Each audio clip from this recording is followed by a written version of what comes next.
ఏంటి వెంకయ్య గారు, పాపాయి చనిపోయి ఏడాది దాటింది.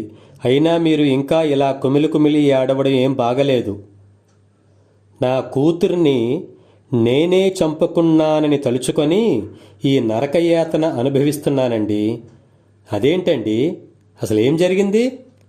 ఎప్పుడూ మీరు అంటూ ఉంటారే, మనం చేసుకున్నదే తిరిగి మనకు ఏదో రూపంలో వస్తుందని.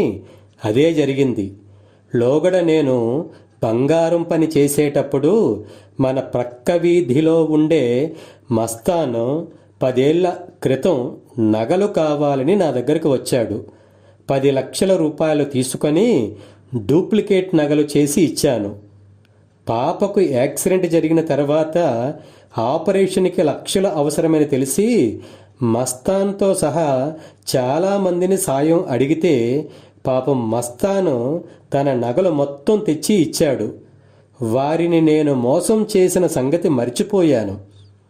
3 గంటలలో ఆపరేషన్ అనగా నగలు అమ్మడానికి వెళితే అవి డూప్లికేట్ అని చెప్పి ₹1 కూడా ఇవ్వలేదు.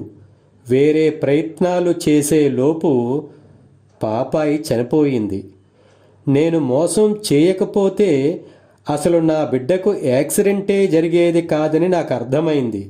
కానీ ఘోరం జరిగిపోయిందండి. జై హింద్.